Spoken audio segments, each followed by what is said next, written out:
Tom, Yeah, what the heck? I'm sorry. I think I started a second meeting. Oh, okay. I'm confused. I don't know which one I am. Oh, this is me. Then you must, are you the host? Let me look. You must, I mean, it just says Baha'i of Cedarburg. Yeah, let me change my name so I know what it.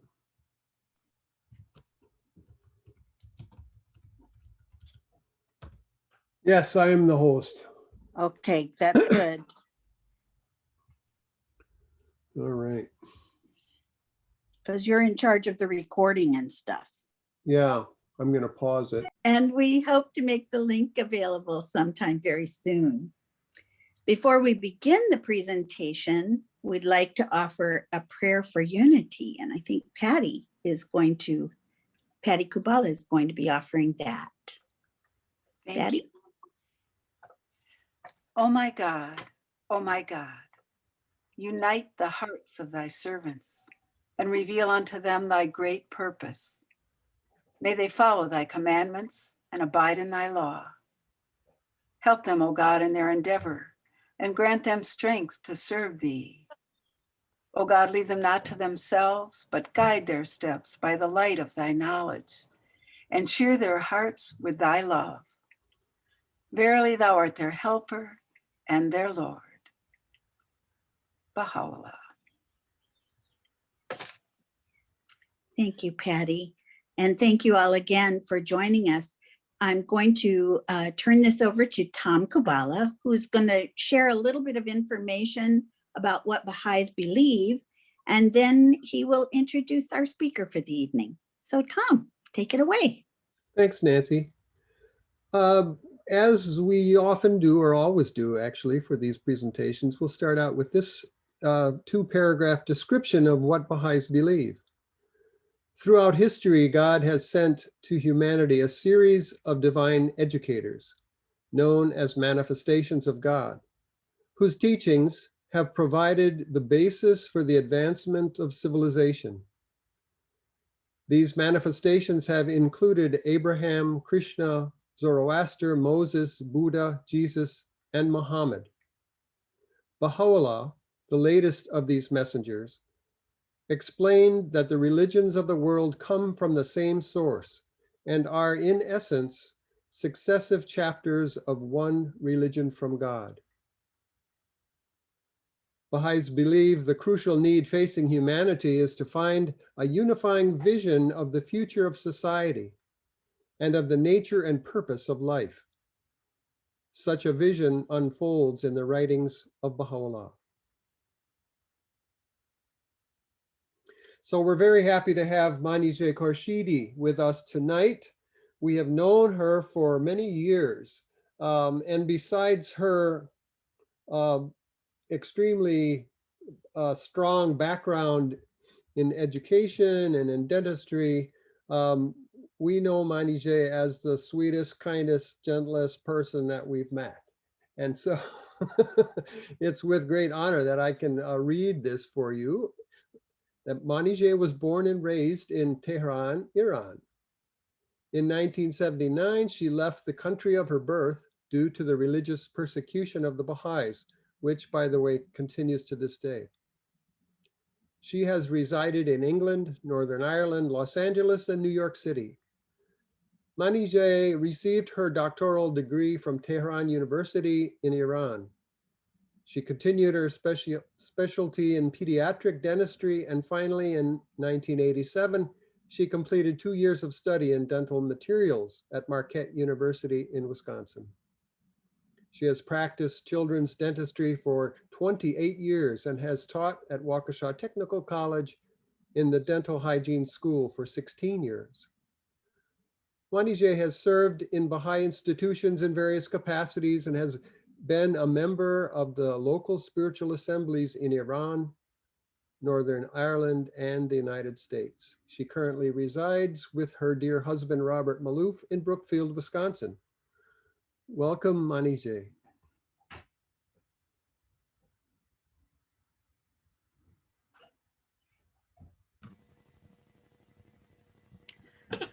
Thank you, Tom. Thank you. That was very kind of you. Very kind introduction. That was very kind. It is such a pleasure to be here tonight and to see some of your beautiful, radiant faces. Whenever we get together with Mr. Hooper Dunbar, he expresses this, that just people are partially exposed and visible. It's a pity, but that's the condition today. But our hearts are together and united. And thank you, Patty, for the beautiful prayer.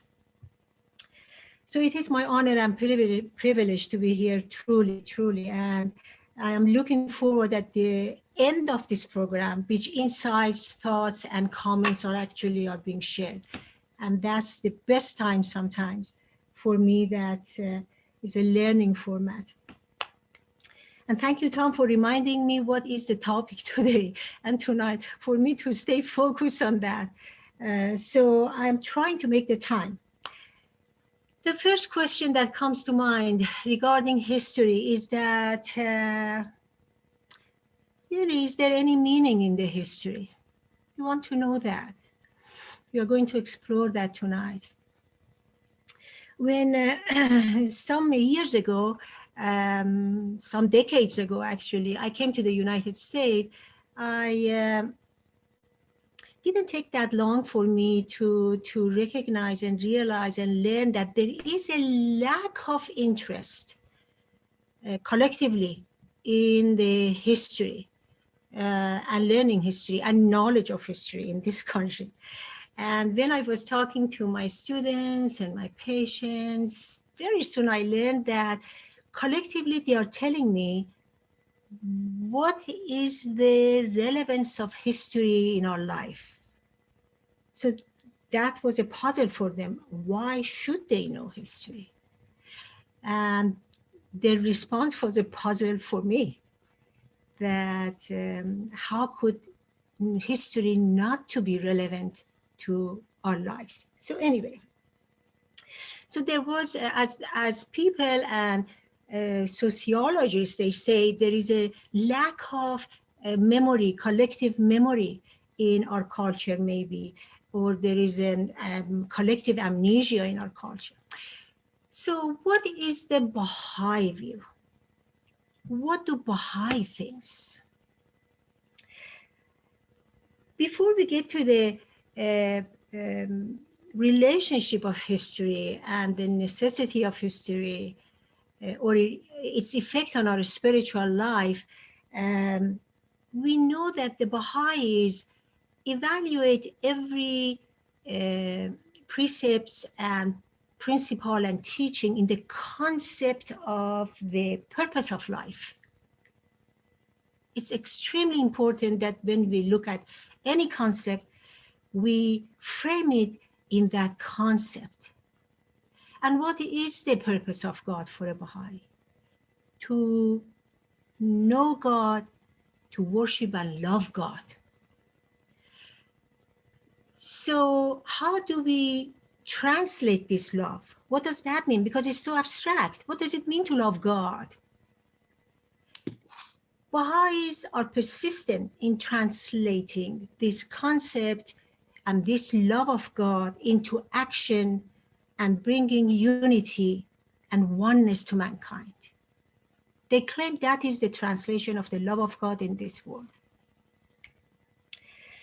So if we study the history, that has to be in the same framework that should bring us to unity, and it has to be in the framework of serving humanity for the betterment of the world and in what is the purpose of life. Again, knowing and understanding and worshiping and loving God.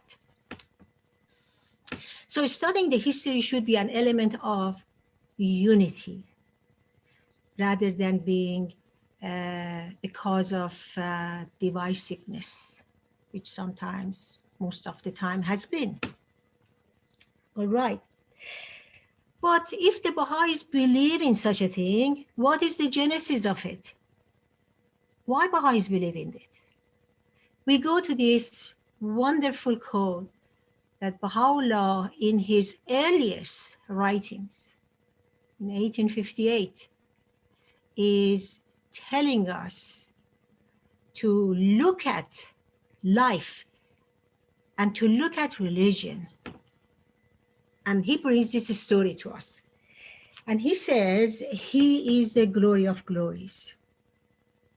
This is that which hath descended from the realm of glory, uttered by the tongue of power and might, and revealed unto the prophets of old.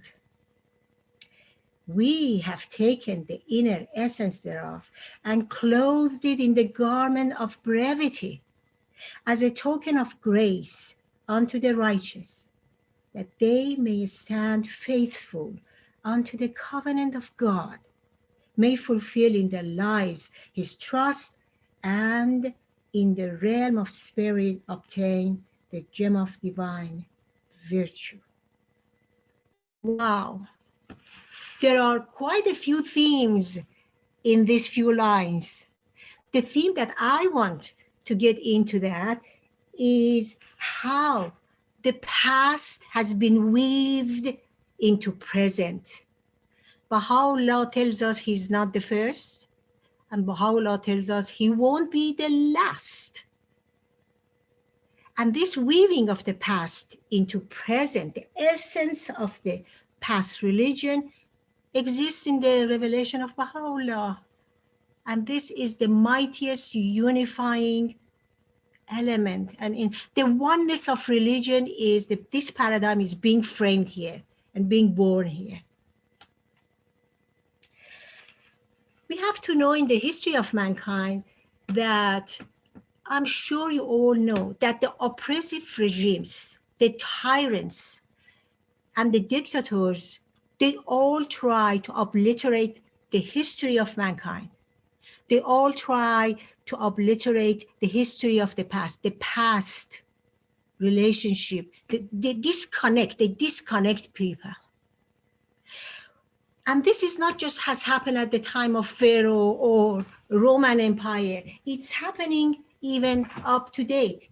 I was raised in a community when I was going to school.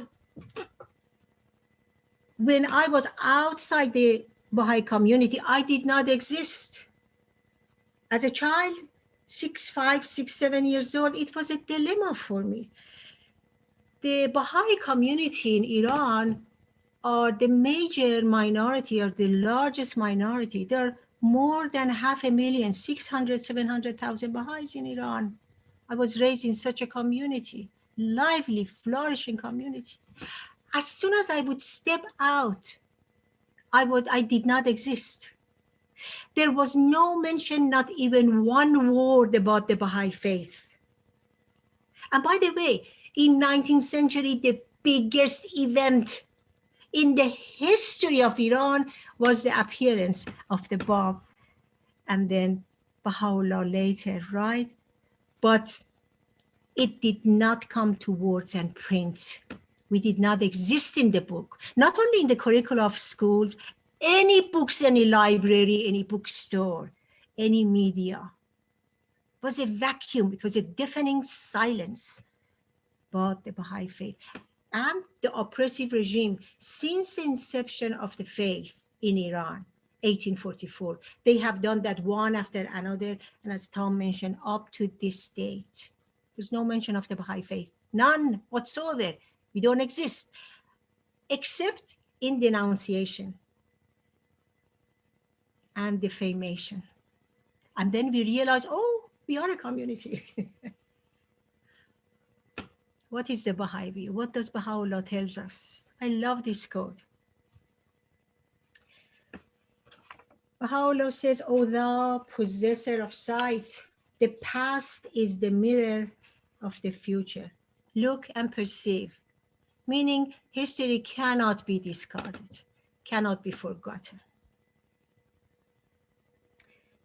Thank you. This is probably what we all have memorized.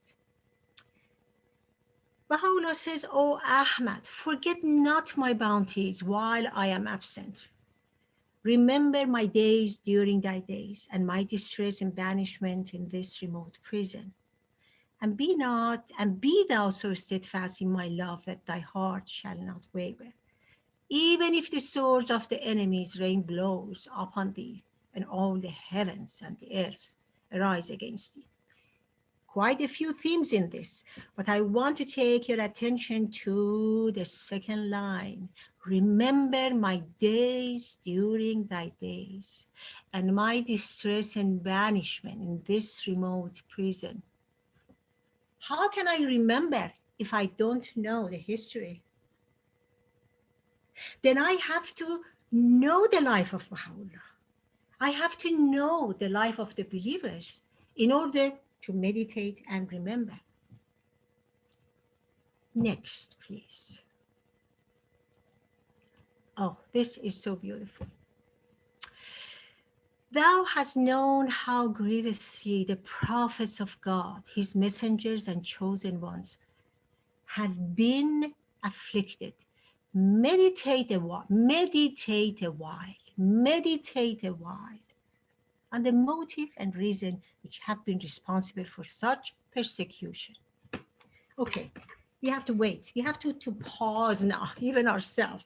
We have to meditate. In this revelation, there is an explosion of the words pause, reflect upon, meditate,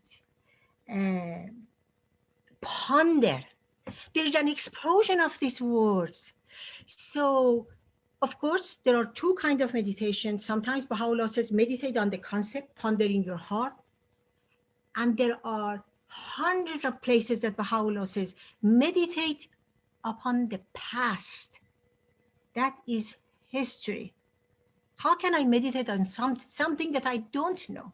Baha'u'llah encourages us to meditate and read the history of religions, the history of mankind. We explain in a minute why. In a sense, Baha'u'llah has made us in this revelation protagonists in understanding, learning, and studying and perceiving the reasons. You see, here Baha'u'llah says, meditate while on the motive and reason. So the whys are as important as the whats in this revelation. It's so extremely important for developing insight and wisdom, because most of us, we emphasize on what has happened at best, at most, but not why.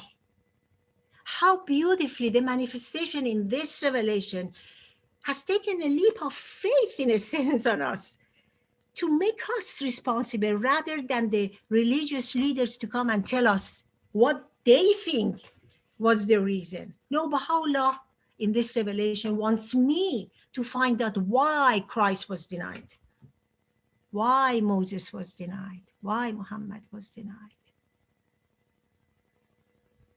This is delight. I think this is delightful. Oh. Baha'u'llah says, if any man were to meditate on that which the scriptures sent down from the heaven of God's holy will have revealed, he would readily recognize that their purpose is that all men shall be regarded as one. So here, Baha'u'llah, here we see the paradigm of oneness of mankind. Only through meditation on the past scriptures is born. If the generations after generation were allowed to meditate on why the divine messengers were denied, we would have oneness of mankind by now. I believe I'm going to pass number 6. I believe in the interest of time. So what does history has to do with the spiritual growth? Because now we are claiming that history helps us to grow spiritually. First, you have to see or reflect upon that. What is the spiritual growth?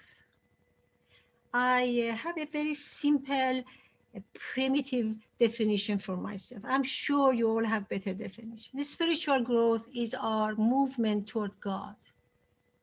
And as the Guardian says, our alignment with the precepts and teachings of the faith in each day, for each manifestation. In this day, Baha'is believe spiritual growth is alignment with the teaching and precepts of Baha'u'llah. It's a very simple one. It's my journey toward God. There are historians that they believe in this force and the power of studying the history of religion and the history of divine.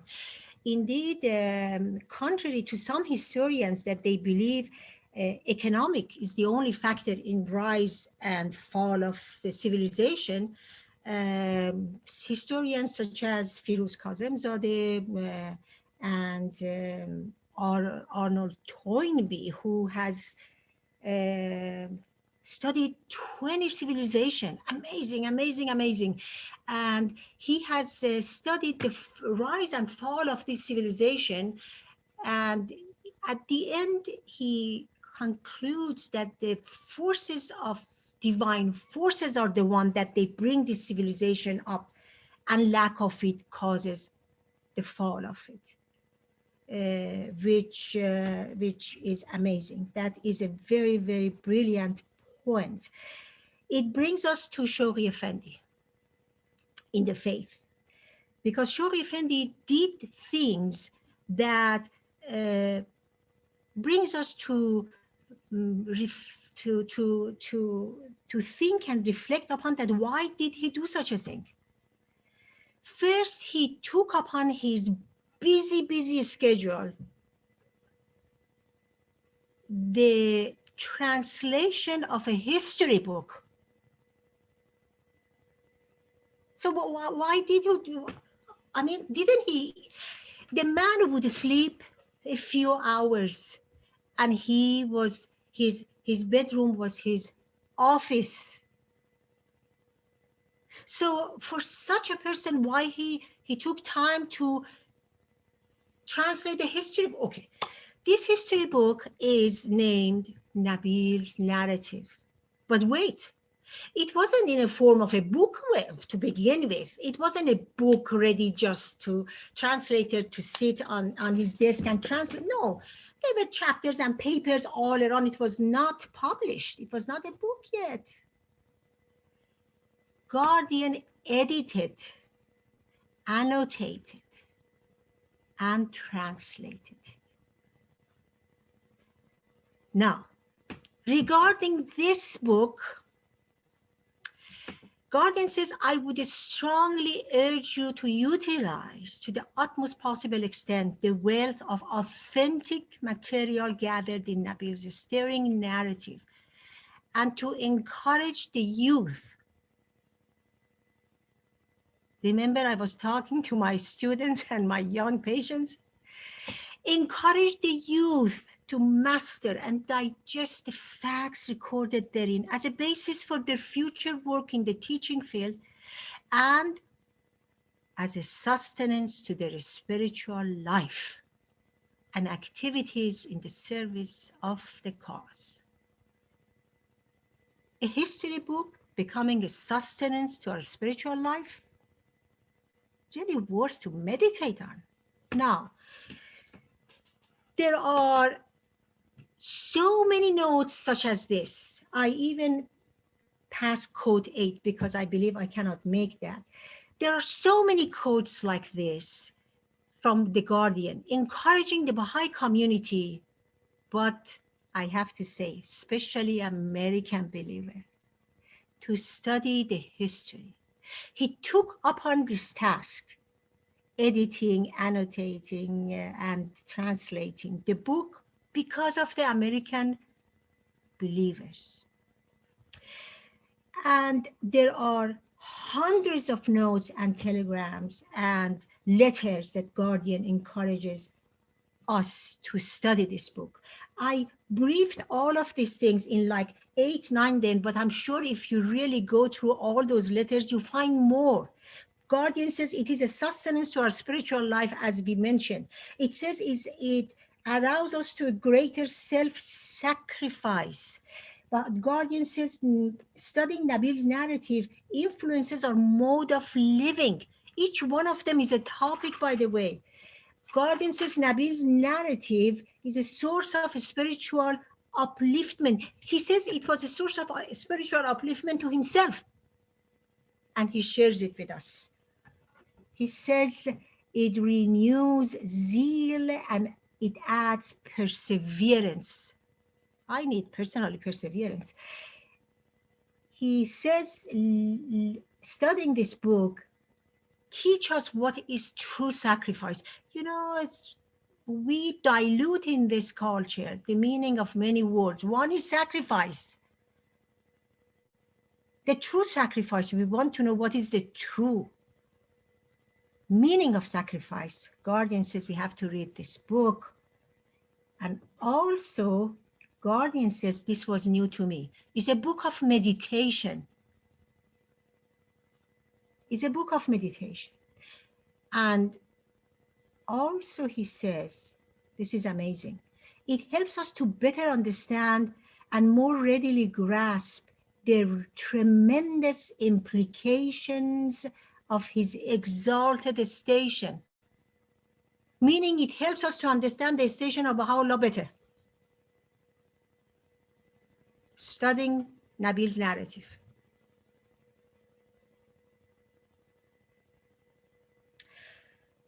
Among the books that Guardian recommended to study and gain insight of this revelation, there were 4 books. And I know you all know that. One is the Kitab-e-Iqan, the Book of Certitude. One is Some Answered Question. One is Nabil's narrative. One is God Passes By. Did you notice 2 of the 4 are history books? Well, it's amazing. So for the Baha'is, I'm getting close to my end. I hope I'm not passing so much time. I'm not over time. For the Baha'is, frankly, the arc of history is extremely important. The story of the faith, we know, is the story of love. Guardian says the core of the faith is that mystical relationship between us and God. It's the story of love between the mortal lover and the immortal beloved. It's very mystical.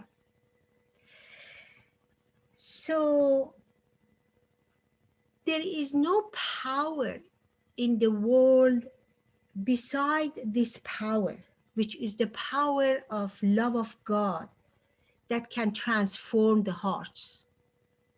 There's no other power. The only way that we get transformed is when we love God. And because of God and his love, we sacrifice ourselves, we do things, we get transformed. So studying history helps us to learn about this mystical power, about this love story. Because these early believers, they were like a perfect mirror in front of the manifestation of God. They absorbed the rays and they translated that love to sacrifice for oneness of mankind and unity of mankind to become materialized. Is a perfect source to go to see what does love, how does to live in love looks like. How does to live, how does to be in love of God feels like and looks like. That's the source that we go. Now we wonder why Guardian took so much time. First of all, to write a history for himself, by himself, God Passes By, and to translate this mighty book, Nabil's narrative. Because Baha'u'llah Now listen to this. Baha'u'llah has told Nabil to write the history. Nabil didn't just sit by himself because he was a poet writer. So, okay, it's time to write a history. Baha'u'llah, the manifestation of God for the first time in the history of mankind, tells a writer, travel, get the information. He went to Iran, to different parts, and he interviewed the survivors of the massacres and genocide in different parts of Iran. He documented that firsthand, not by himself. Baha'u'llah has told him. That's why his great-grandson took such a huge step to translate a book of history and to write a history book by himself. God passes by.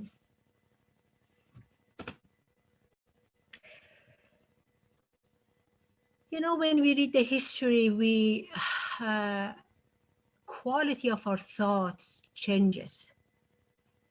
Abdul Baha says the reality of man is his thoughts, not our physical body. And history is the one that changes our quality of thoughts. To me, I might be not right. To me, history is a panacea. When we read God Passes By or Nabil's narrative, we have an immersive experience. There's nothing wrong with having a Van Gogh, immersive Van Gogh. I love that. But it's an immersive experience into the lives of the heroes who searched for truth, stood by truth, and they gave their life for truth. Then it becomes a soul-stirring, soul-stimulating, and a breathtaking companion for our spiritual journey and our self-discovery. That's why The Guardian says it's a book of meditation. That's why. I am going to end, with your permission, with a few lines at Universal House of Justice. Whatever I said, this is the brief of it. Universal House of Justice writes for us, history is a powerful instrument. History is a powerful instrument. At its best, it provides a perspective on the past and casts a light on the future. It populates human consciousness with heroes. I love that.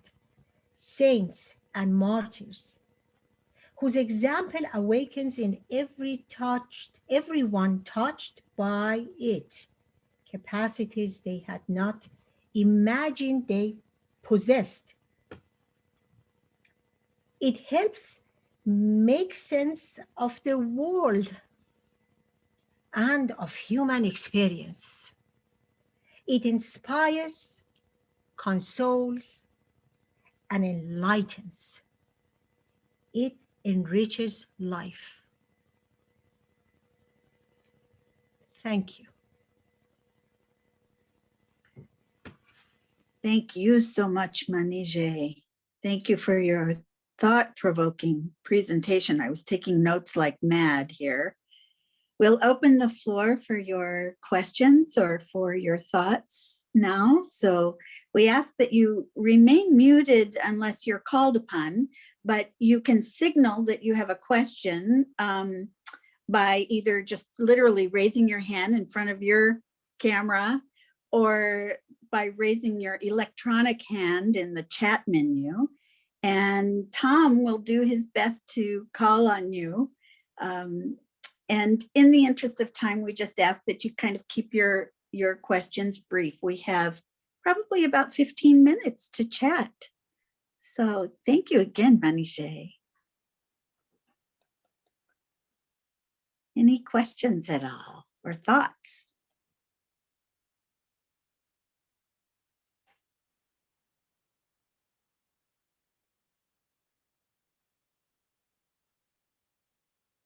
Judy Rupel. Greetings. Hi, Tom. So I'm sitting here with my husband, and Al wants to know how Manijeh kept Robert quiet this whole time. We're kidding, of course.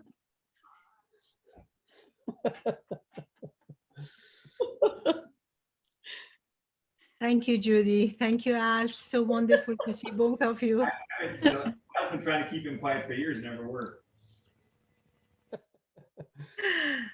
Oh.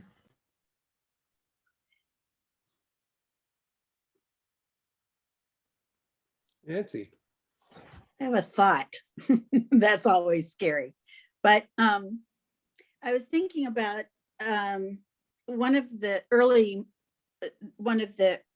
in the early part of your discussion, Manijeh, about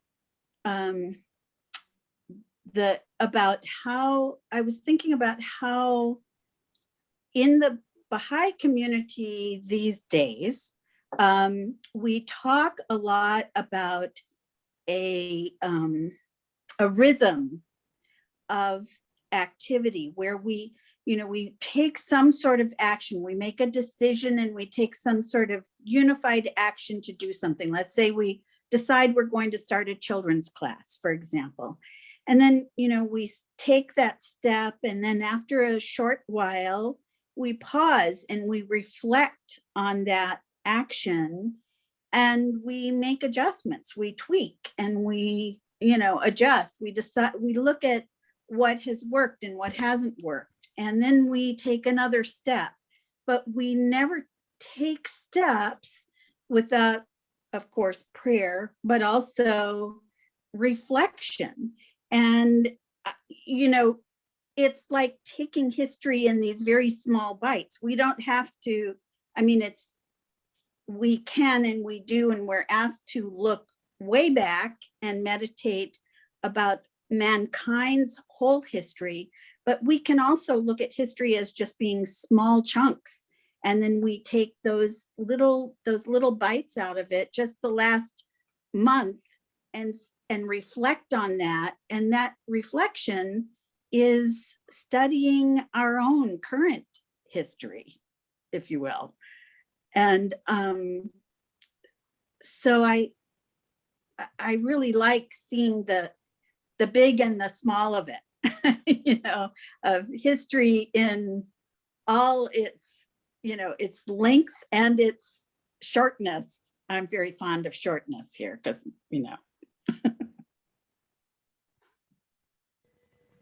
So insightful, Nancy. Thank you for bringing that up, because action, reflection, consultation is the mode of behavior and activities in Baha'i community. We cannot go ahead without reflection. But the genesis of this behavior, because it's a new habit of thoughts in Baha'i community, the habit of reflection and pausing and meditating and learning is in the revelation as it discussed itself. You're right. It translates, I love your insight, to every activity that we do. And one important part of it is reflection. Thank you.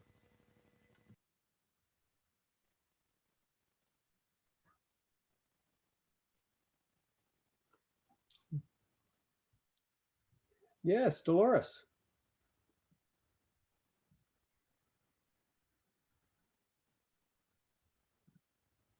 Oh, you're muted, Dolores. There we go. I'm not a member of the Baha'i faith, but I think we have a lot in common. And today I'm very concerned about the racism that exists in the world. And it's such a vast issue, topic, that it can be difficult to discuss. My opening line is often,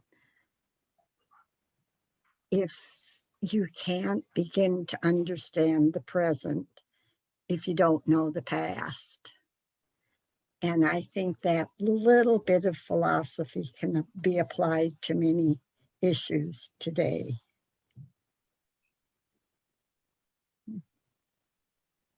I'm writing it down. Thank you. So insightful.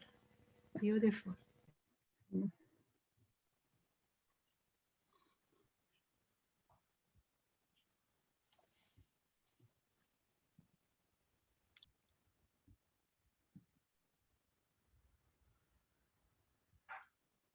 Nancy. Oh, Robert. Robert first and then Nancy. Well, I'd be glad to follow Nancy, but that would be a joy. But I just want to say what a beautiful presentation, not because Manijeh is my beloved wife, but because really I just found it so insightful and engaging. But an insight I had, and I really want to thank you for this, Manijeh, is that as a child, I had a very, very deep love for Christ, which of course as a Baha'i I still do. But why? It's because I understood how he suffered for me. I understood how he suffered at that time. How can we understand the reality of the manifestation of God unless we know the history? Thank you so much.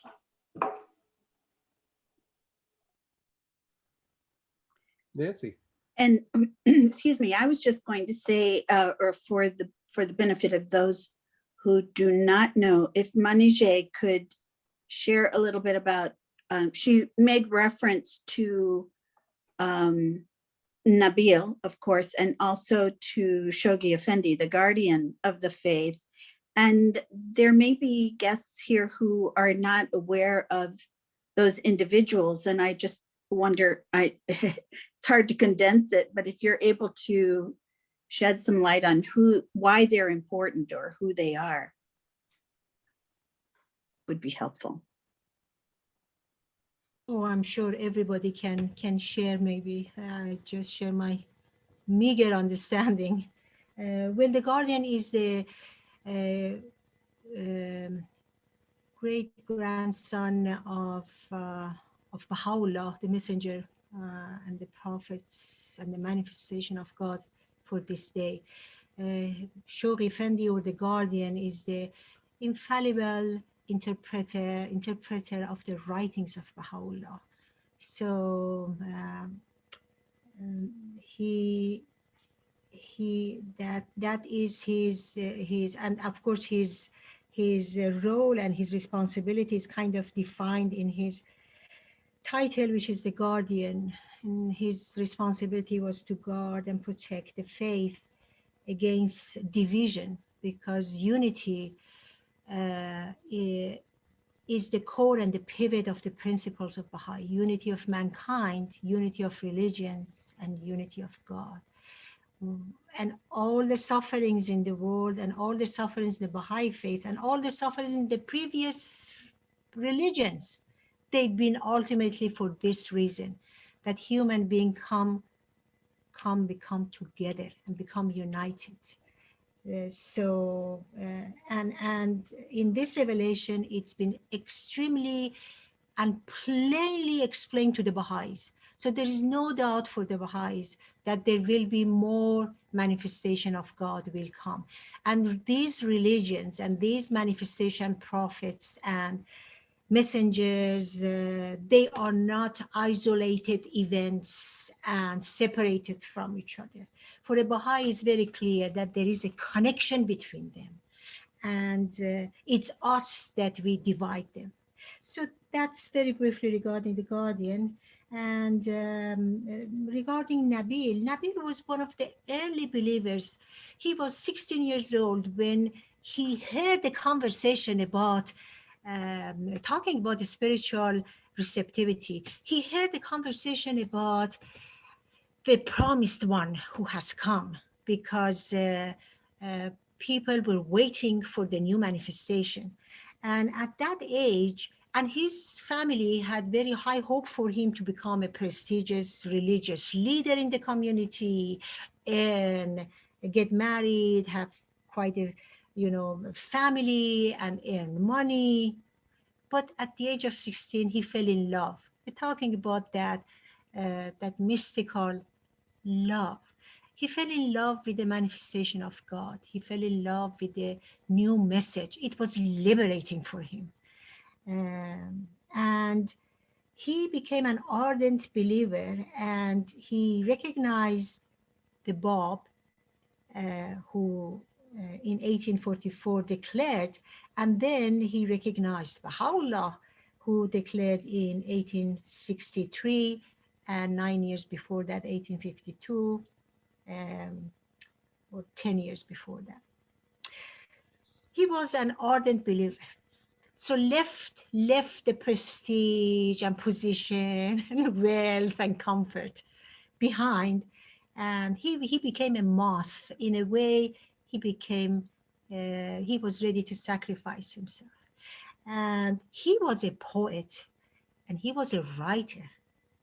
And at that time, we are talking about Iran, and we are talking about 19th century Iran. We are not talking about 19th century Paris. We're talking about 19th century Iran. People were illiterate. They couldn't even write. So people with knowledge, and people of knowledge of Arabic, which was the second language in Iran, and to be able to write and to be able to explain the holy book to people, they would make a lot of money. They would bring a lot of comfort to their family. So, and he was a gifted poet and writer, but he left all behind in order to sacrifice himself again for one purpose, indeed, just for unity of mankind. We cannot leave that out of this faith. Whatever we do is for that. And there are other groups, God bless them, they are aiming for unity of mankind. But to what extent we want to achieve this? There has to be an example, something that we show that these are the things that we have done and we do, and we will do, by the way. And sacrifice of our life is our life is the most precious things. Baha'is value their lives.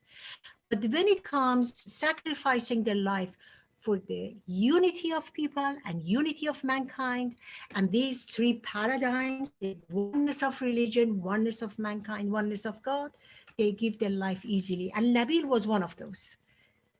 And he was the one that he wrote a beautiful narrative. This narrative is so beautiful. And it's a thick book, and it's an amazing experience. And as I said, it's an immersive experience. We bring, I believe those heroes, those who gave their life, they are ready to hold our hands and accompany us in our path, the path of our spiritual journey. We just have to open the pages, and they hold our hand. They won't let you go.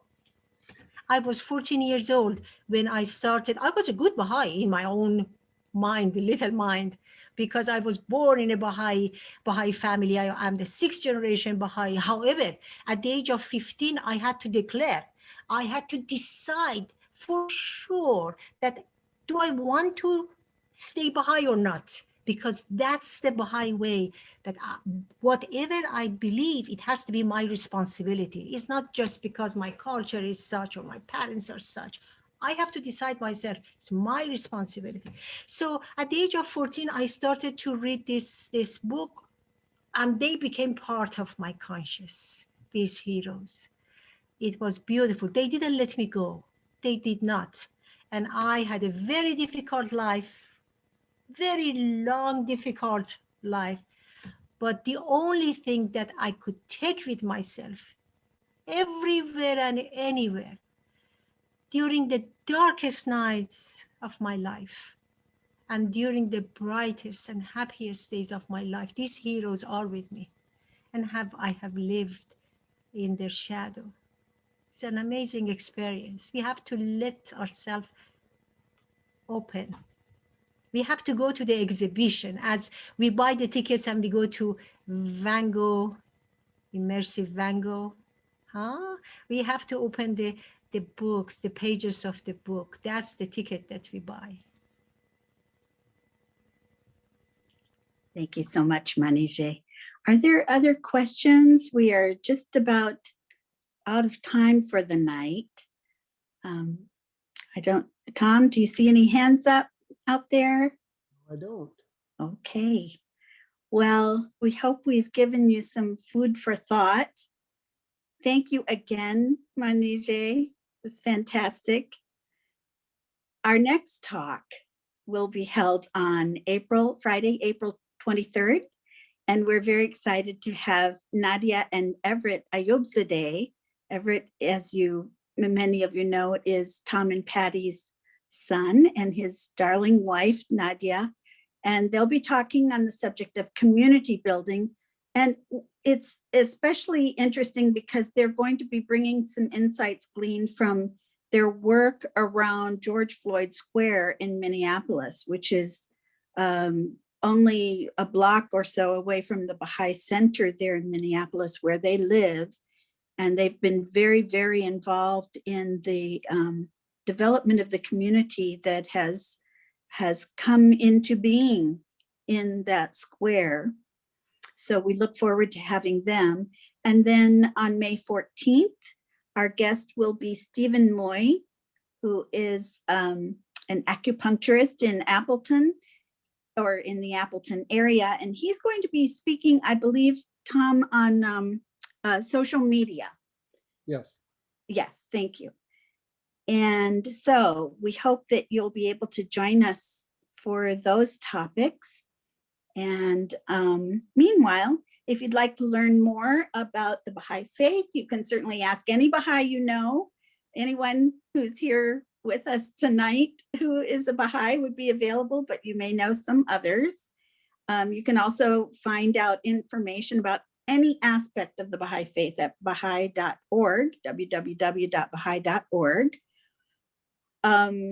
You can call us if you're interested in study groups or devotional gatherings or working on children's classes or junior youth groups or just finding out anything you want about the faith.